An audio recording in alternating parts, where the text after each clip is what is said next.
thank you. Can you hear me over there? Yeah. That's good. That's great. Thank you very much. Branding, AI, and the risk of broken brand is what we're going to talk about today. So I think I don't have to introduce AI. You've heard all about it. The world is basically divided to two. Half the people think it's the end of the world, and half people think it's the salvation of the world. Yeah, okay? So we're not going to worry about both of these. We are going to worry about something completely different. We're going to worry about what AI is doing to brands.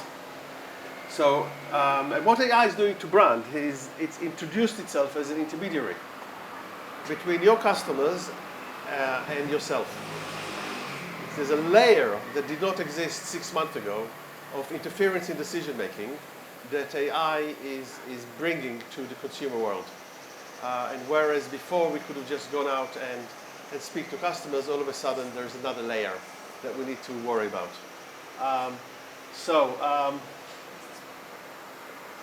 We've done the introductions. I'm Nir. And I'm going to let Ofir open it up by explaining how does it work and what it's all about, and then we go back to branding. Yeah, so the slides are a bit small, so I'll try to explain as much as I can about what is on the screen. But if we'll kind of like take 12 months ago, or even 6 months ago, the way that we searched and discovered brands over time was kind of like going to search engine, probably Google, write in a search query, and type in for something, put it in brackets, slashes, trying to really specify what we're looking for. We'll go into the SERP, which is a search results page, where you can see all these different options. You're going to go to different websites, you're going to compare, and then you're going to make a decision and act on it. Like what happened since ChatGPT was introduced, or ChatGPT and after that all the others, the search journey completely changed. So instead of me going to a browser, going to Google and searching for something, I just write a prompt, I ask a question, I do it in much more of a natural language, right? I'm just asking a friend. Then the LLM provided me with a recommendation. It gave me a list of what I should choose and why, really like shortlisted version, and from there I can act. I'll talk in a second about all the changes that happened recently about how we can act from there and how the friction of choosing something or discovering something in action changed. But what it actually means is that, on the next slide, that search is completely changing from being kind of a directory of options we look at into a narrative. So it's not just I go there and I look for different options and I decide. The LLM or the AI, whatever way you want to define it, gives me a recommendation, tells me exactly what to do and what not to do, and why I should choose one brand over another. That's making a huge difference from what we knew about digital advertising until today. And a big stat that you cannot see because it's in black in here, but what happened since LLM has been introduced is the 68% of search journeys now end up without a click. Now go back to the foundations of digital advertising. The whole thing is about attribution, multi-touch, last touch, attribution, and we cannot do it anymore. So someone is going to ChatGPT, Google AI Overviews, or Gemini, they search for something, but they don't click at the end of it. They just get the answer, and then they either go to the shop or go to the website and make a decision there. So it's really changing the way that digital marketing operates. And this slide was initially a bit different when I say that search or LLMs are going to take over search engines by the end of the year. But actually with the announcement of Google, exactly a month ago in the I/O 26, they announced that search is now AI. So what they're basically saying, wherever you are, if you go to Google and you search for something, the first option you're going to have is an AI overview. And if we'll go to how the SERP or the search page result changed in the past 6 months, back in the days would be you start on the top, you would have a few ads, and then you scroll down, and at the bottom of the page you have organic results. But what happened now is on the top of the page you have quite a big portion, which is a summary of AI overview from Google. Under it you have some recommendations from community enhanced content, so Reddit and Quora, YouTube videos. Just after that, you have the ads. So you basically need to scroll all the way down to the first page to see the ads in the bottom of it. So if in the past you'd be able to buy your way to the top, now it's completely changing. You would really need to invest in how machine perceives you. That's what we're going to talk about today. Agentic AI been a big topic for quite a long time. A lot of people talk about agentic AI from processes, how we automate the processes, how we make the whole design process or buying media process much more efficient. But agentic AI for a consumer, it's a completely different thing. I always give this example of my husband and I have a gallery, and when we host dinner parties at home, usually we have 15, 16 people, each one of them have slightly different dietary requirements or preferences, and I somehow need to create all these like recipes for the dinner. I'm just hinting I'm cooking for all of these, but and what I do now is basically use ChatGPT or Claude to give me the grocery list, right? Like what exactly I need to buy, what are the quantities. But what the future would look like if after they provide me the grocery list, they would ask me, should I place the order for you? In which retailer they're going to choose, what specific brand they're going to choose for the butter, for the cheese, for the flour, for the meat that they want to cook with. And that's completely changing because agents are going to make decisions for us.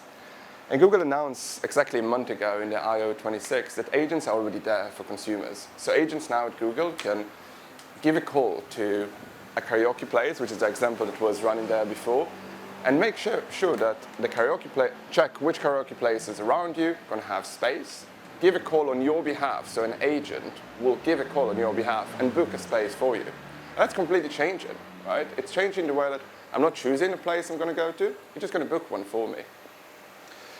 And this is not a futuristic thing. Based on Gartner, by the end of the year, it's, well, again, 1 in 5 e-commerce transactions are going to be completed by AI agents. And it's not just for B2C brands, it's also for B2B brands. Because by the end of 2028, 95% of B2B decision-making is going to be influenced by AI agents. So it's completely changing the way we operate. On the next slide, we're going to go into an example of what it actually means to how a human perceives you and an agent perceives you. And one of my favorite examples is Dove. You wouldn't be able to see the image in here, but Dove invested in the past 21 years. Quite a lot of money in building the Real Beauty campaign. I'm sure that you all remember the big billboards, the ads, even the Instagram handle is still talking about Real Beauty today. Hundreds of millions of dollars all over the world, really, really strong brand for a consumer. So every person you're probably going to ask, they're going to say, oh yeah, Dove is standing for Real Beauty. But if you'd go to ask any LLM, I tried it on ChatGPT, AI Overviews, Gemini, all of them, about a good or recommended skin lotion for sensitive skin. In some cases, it wouldn't appear. But when it does appear, the way it summarized Dove as a brand, it says, looking for something simple and cheap. So all these hundreds of millions of pounds that invested over the years on building a strong brand, the machine just doesn't buy it. The machine looks on the product, what it offers, and completely ignore all the rest. And that's a big difference on how we build brands. Nir's going to deep dive into the human side of how you build brands for humans, and we're going to go back to the machine and see how we connect the two of them. Yeah. So we're going to take a detour, because we're going to talk first about how do we actually make decisions as human beings. So we are, so I'm doing a little bit of cognitive neuroscience for you.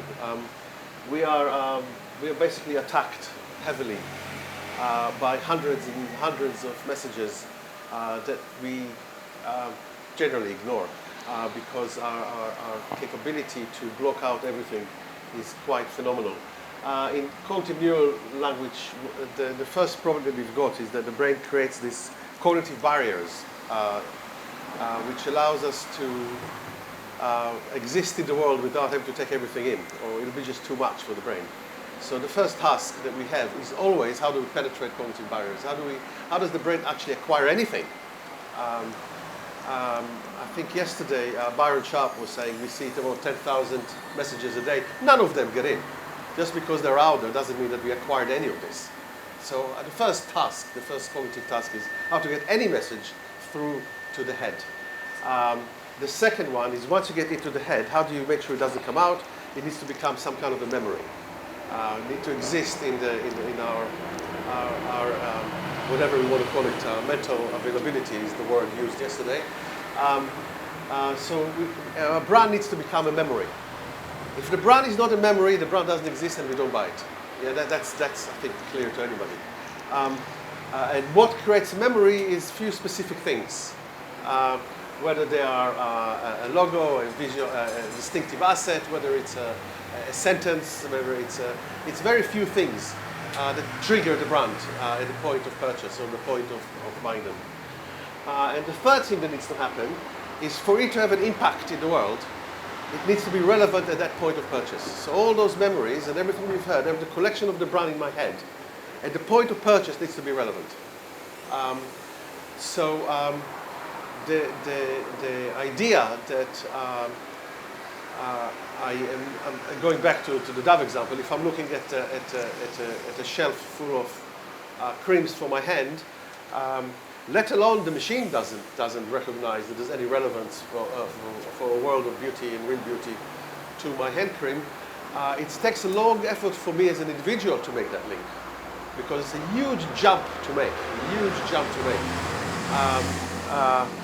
in order to become relevant.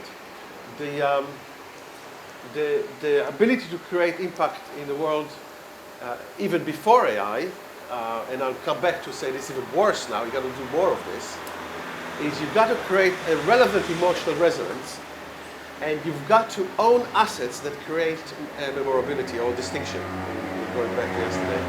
And to do that, it's not enough to be distinctive, as we'll discuss as we progress. You need to own those assets if you want people to actually have mental availability for you in this world of hyper and too much information. Quick examples of how it works. This is KitKat. I think Richard put it up 2 years ago as the best brand is ever seen, and I concur with him.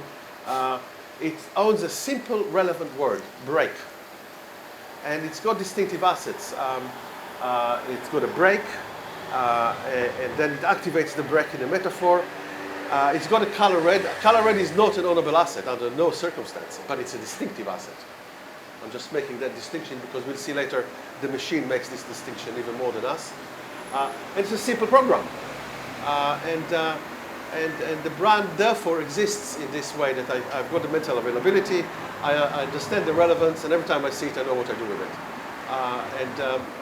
Another example from B2B world is MasterCard. It works with the same principle. It's priceless. The advertising supports it in a very clear way.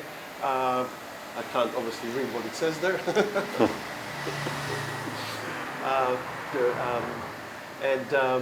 And it activates its idea of priceless everywhere through the website, through its activations, the 360 world that exists out there that continuously support one simple message, and they got a visual graphic that's just fantastic.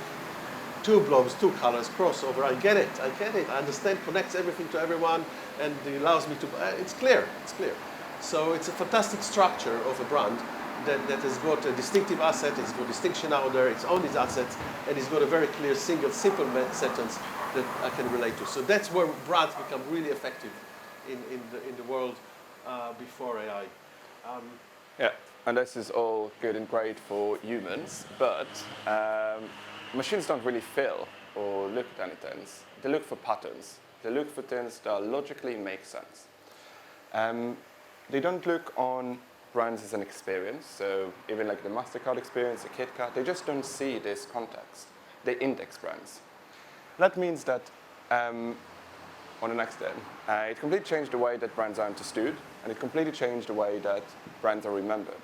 It completely changed the way that we know. Because if you think about it, probably each one of us in here, but probably if we ask family and friends, the way we actually discover or look for something, we straight away go to ChatGPT, we go to Gemini, we go to Google AI overviews, right?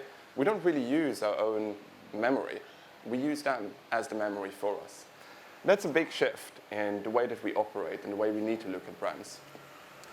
So I came with this title of like machine respond to patterns, but what it actually means. You won't be able to see the visual in here, so I'll try to illustrate it with my hands.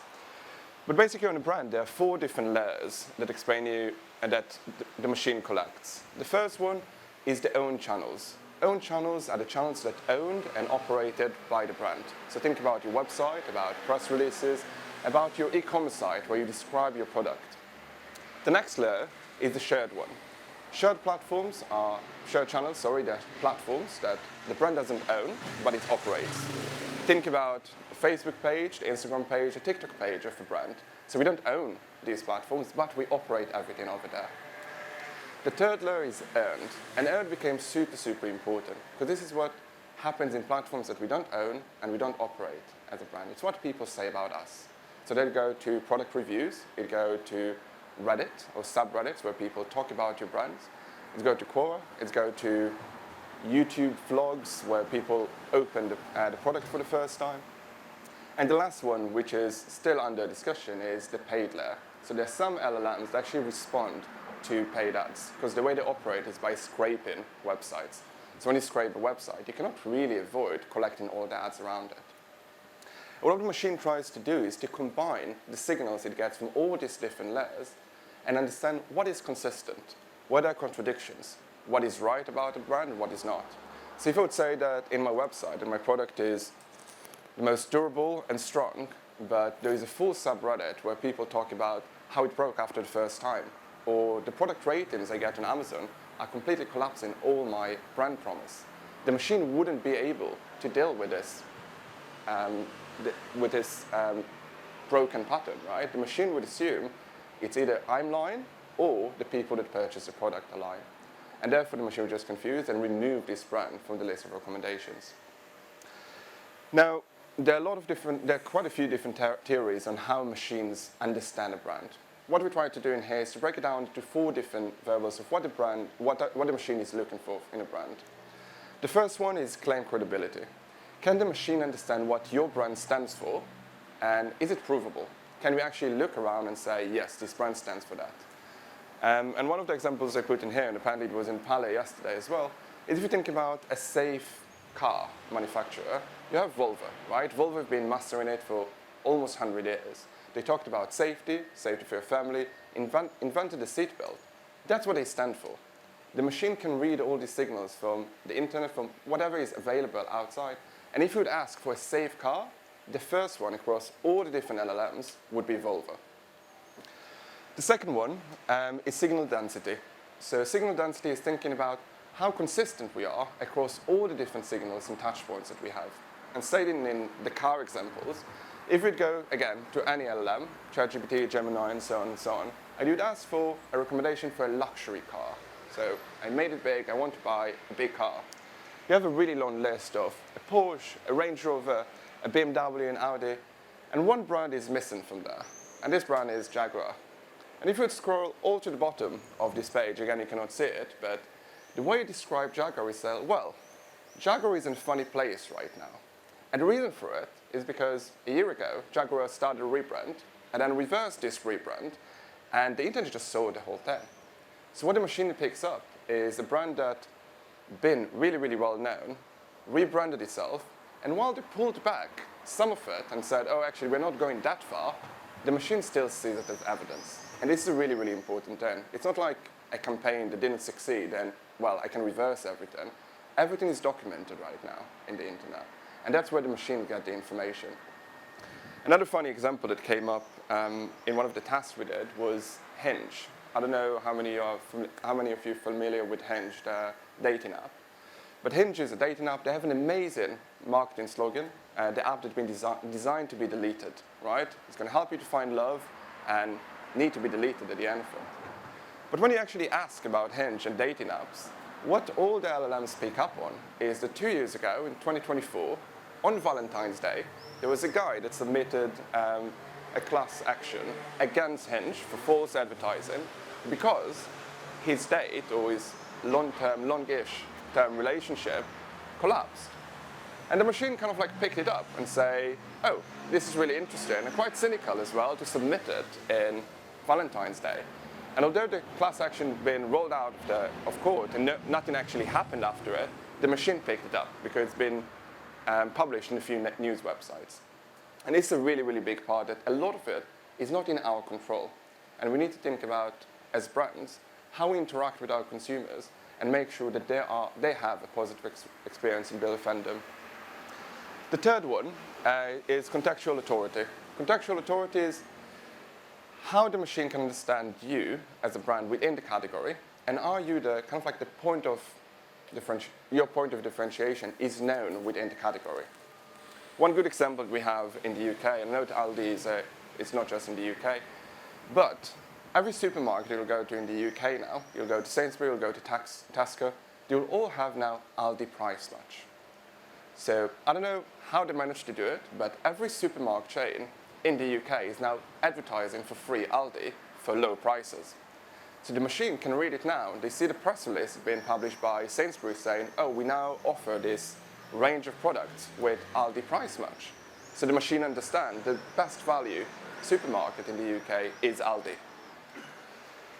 The fourth one is independent verification. So this is going to the earned section. If you remember the 4 layers, this is the earned one. So can we see, or can the machine see online some evidence that what you say about you as a brand is also being surfaced by the people that purchase or interact with your brand? An amazing example is IKEA. So when you think about buying furniture, there are loads of different brands where you can buy something cheaper, easy to assemble, you don't need design furniture. But the reason that every LLM picks up IKEA as a top one, and they're referring to it in it, is because there are 2 amazing Reddit communities that have been established, I want to believe organically, but otherwise the person behind it on IKEA should get a really big raise. There are 300,000 people that every week interact with a subreddit called IKEA. There are another 100,000 people that go to a subreddit called IKEA Hacks. They go there, they interact, they publish content, they create something that says, I love IKEA products, I love the design, but more than that, I'm happy to share some tips and advice with other people about how I use and how I upgrade my IKEA furniture. They really mastered the earned layer, what people say about you.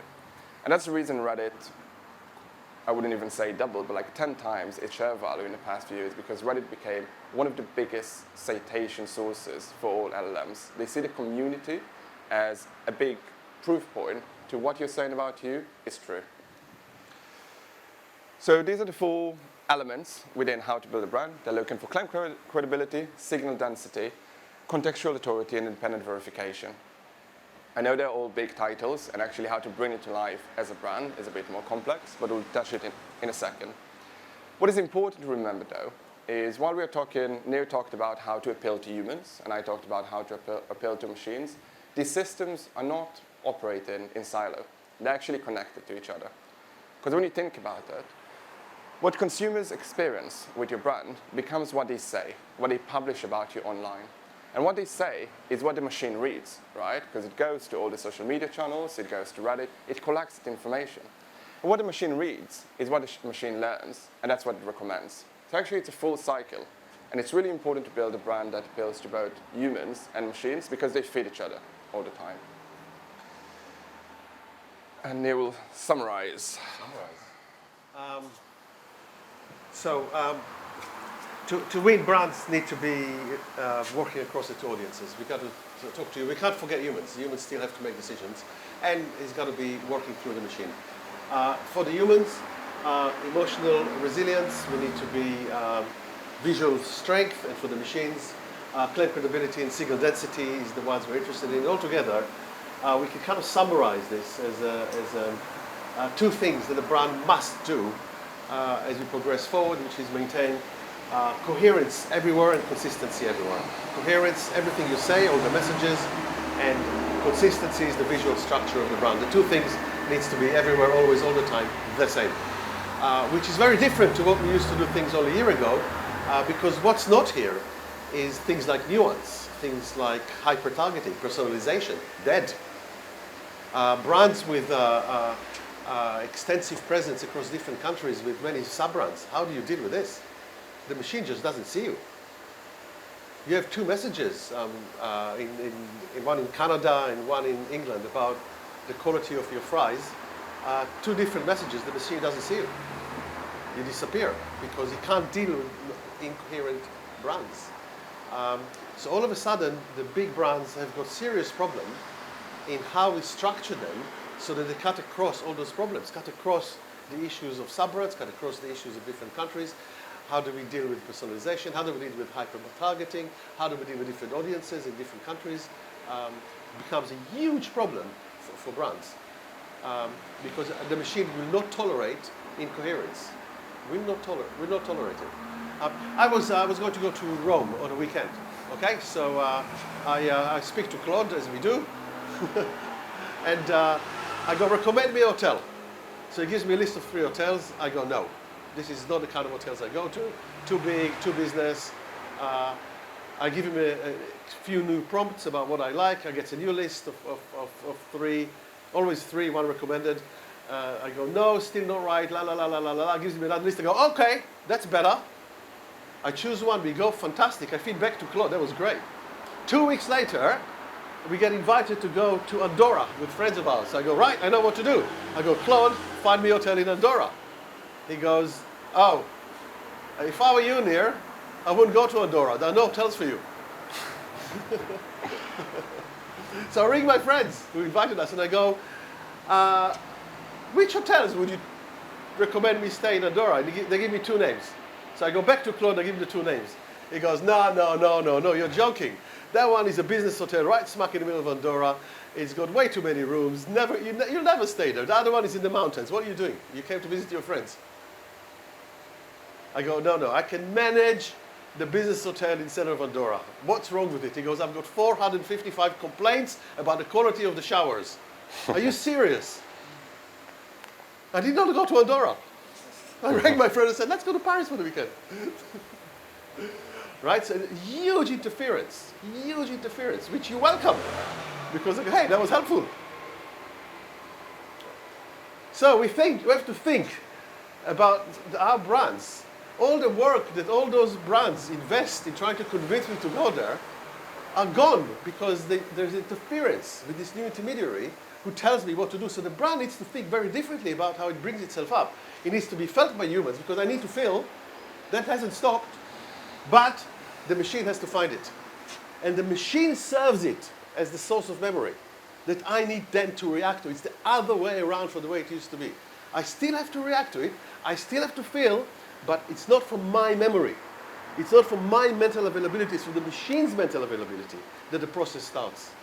So I need to structure it so that the machine can understand me and can serve it to me when I ask for it to do. Okay, so what we've done about it is we've created a tool. For the last 6 months, we've been working heavily on trying to create this tool, which we call it magnetism. We always had it as a magnetism. We used to research consumers, but now it's an AI tool, so that's why it's called 2.0.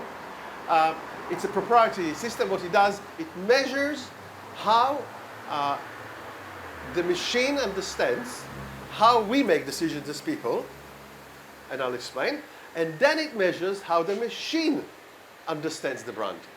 So we got these 2 things cross-focus, where we could put a brand into it and we can see what the machine thinks people want, and then what the machine thinks the machine wants, and we can compare them. Okay? So, audience 1, humans. Audience 2, machines. One is about feeling, one is about emotions, the other one is about indexing. Excellent. And we ran it for this particular show here today against Nike. We said, let's take the big guys and let's see what happens when we put that through the machine. Okay? So we put Nike the machine, and we've got a competition there. Yeah, from On to New Balance to everybody else under the planet. And we say, run it. Okay? So, the way it works, this is the human matrix, visual strength, asset strength. Here we've got emotional resonance. Okay? So, narrative versus visual. If you're up there, you're doing very well, thank you very much. If you got here, it means that you've got a narrative, you haven't got assets. Up here, you've got assets, but you haven't got a narrative. Down here, you have a problem. So we can look at every brand, and we can say immediately that for humans, in your structure as a brand, have you got assets which are strong enough? Have you got a narrative strong enough? Which one you need to work on? And the machine also gives you a to-do list immediately. Fix this, fix this, fix this. Okay? So, here we run it. Nike up here at the top, Adidas here, and as they come down the list, whoa. So we can see that Nike's visual strength is phenomenal. It's one of the strongest visual brands in the world across everything. Okay? You can't see it. Okay, so it's very subtle stuff going on there. But we can see that, I mean, interesting stuff. Allo is down here. You can see it's got no visual assets. It's got a word. And it's completely dependent on influences. So the machine goes, that's not a, how does that hold anything together? For example, it flags Adidas as a very, very strong brand. It's to the right of Nike. It's to the right of Nike. It's got a better narrative than Nike. Oh my God, what's going on here? That was unexpected. On to the right of Nike. Not as strong visually, but it's got a narrative. So all of a sudden, we got a different way of looking and dissecting strength of brands. We can begin to say, okay, where do we need to work on? Okay, we got some brands got visual problems, some brands narrative problems,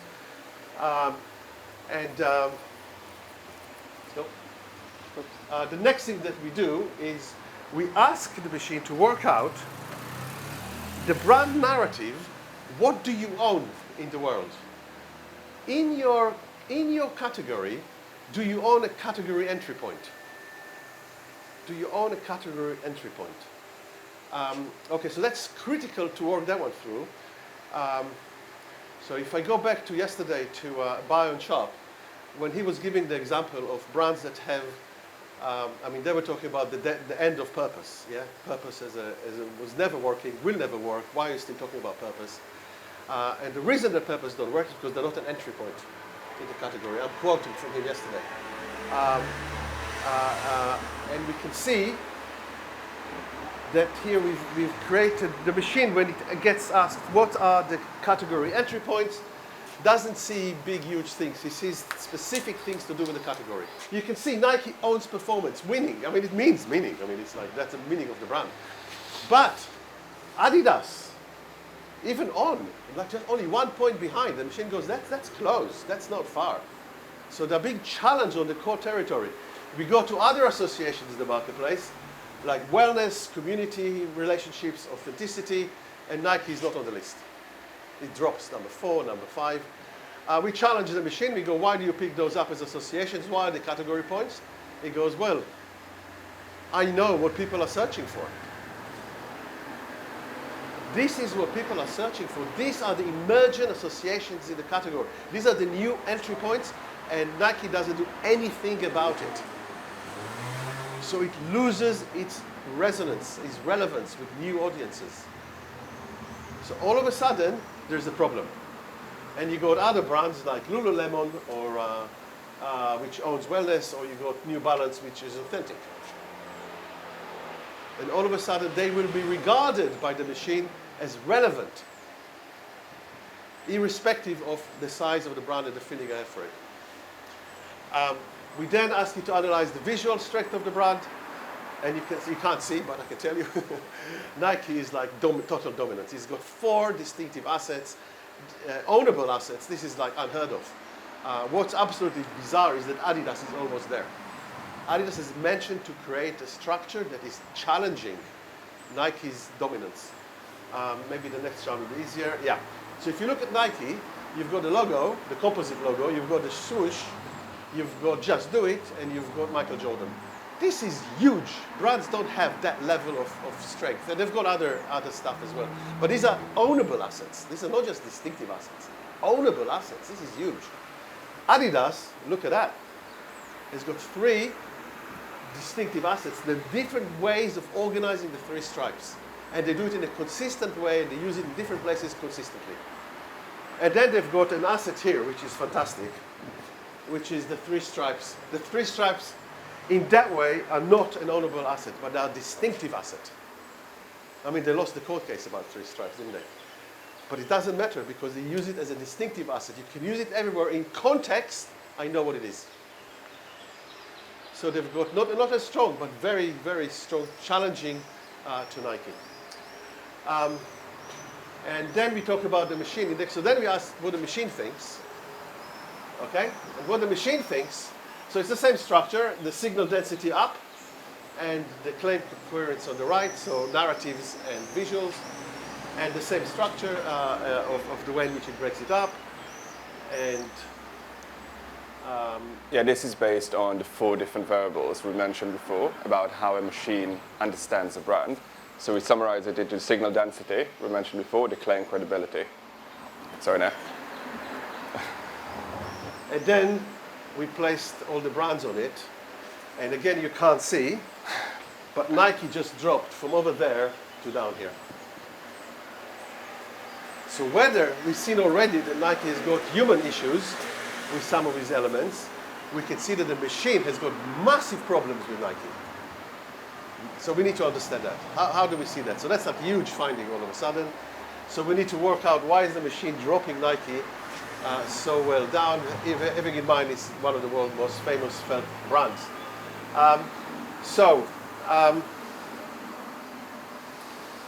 You can see here, Nike's visual assets are stronger than the than the narrative. So it can see the density of the presence, but it sees there's a problem with the claim coherence. There's a problem, there's a gap. As compared to other brands like Under Armour, for example, who is fairly weak for humans, but is hugely strong with the machine. The machine goes, that's a proper structured brand. However, they've done the digital presence and the way the claim coherence works very, very strong. So it thinks Under Armour will do better in the future because it's structured so well, and it thinks New Balance is doing extremely well and will do better, and think Nike is on the way down and out. That's its conclusion from the question. And when we ask it, how does that work, it literally goes, I don't care how famous the brand is, I can't index it properly. I cannot index it properly. And the gap is not a technical problem, you've got a branding problem with Nike, which is incredible comment because you would have thought Nike is one of the best branded brands in the world. And it goes, it isn't. It's got problems which will resurface. We dig deeper and it flashes that ad out. That ad is about 7 years old, very famous. All of us saw it, loved it. Huge, believe in something, yeah, with Kirkpatrick. The machine goes, well, you can't do that because there is a semantic contradiction between just do it and believe in something. Let that one rest for a second. There's a semantic contradiction. Believe in something is the opposite philosophical statement from just do it. Yeah. And it goes, it doesn't matter how much you humans like it, it doesn't make any sense. That's something to think about. And then it goes, oh, we got more problems. It goes, there's a campaign that Nike did about net zero. It goes, there's nothing to substantiate it. He goes, I don't trust Nike. They're just saying things. There's no, so the machine goes, where is the support for this? It doesn't exist. In fact, I can see some complaints, famously a couple of years back, about people complaining about the lack of net zero. So he says, either don't claim it or do something about it, but you can't do that. And the last one, you can't read that at all. That's the Boston ad, which you might be aware of. That's only about 6 months old, when they did runners welcome, walkers tolerated. And a new campaign, which is called not just do it, but why do it? Why do it? Why do it? And it just loses, the machine just loses its thing. It goes, you can't do that. You can't do that. You are just do it. You can't do why do it, and you can't tell walkers not to step in. It's total contradiction to everything you've structured for 25 years. Okay? And at the end of all of this, what happens is that we ask the machine, and we ask every single LLMs that we know, I've got a cousin, age 23. I want to buy a pair of sneakers for his birthday. Would you like to recommend me what are cool sneakers to buy a 23-year-old? There's no Nike on the list. Because it's not cool, it's not going anywhere, it's not there in terms of responding to new trends, and that's for all people, and it's gone. And it doesn't matter that it's the biggest brand in the world, it won't recommend it for a 23-year-old cool dude. I think it will even go like one step further. If you'd really challenge it to include Nike, the way you describe Nike is the new dad shoe. And that's a really, really interesting change from being very trendy and leading the trends on what streetwear looks like into a place that Nike is the new dad shoe. And it will surface brands like Solomon, like Under Armour. It will talk about it will talk about Adidas, and all these brands that are challenging and getting into this world of streetwear but Nike is not surfaced there. And yes, if I would really push and say, I want to buy Nike, it will come up. But a lot of people start their buying journey and finish their buying journey just by talking to an LLM. And it's just going to increase over time. Because right now I can make purchases within LLMs. It's happening now just in the US. But in ChatGPT, I can find a product, I can choose it, and I can complete a transaction all within the app. That's a huge thing. That means that once I see a sneaker that I like in here, I choose the size, and it will be on the way to my house. Because it knows my credit card details and it knows my address. And the more that we're going to have agents taking over decision-making for us and making purchase decisions, the more this part is going to be relevant. Again, it's not that the machine is going to decide that Nike is not a strong brand anymore, because it always kind of like feed between the two. But there are quite a few issues that the brand coherence need to work on, but also the brand consistency, the signal density of how people talk about a brand. Yeah. So we changed the way we build brands. We can't ignore this layer of interference. And we got to start thinking about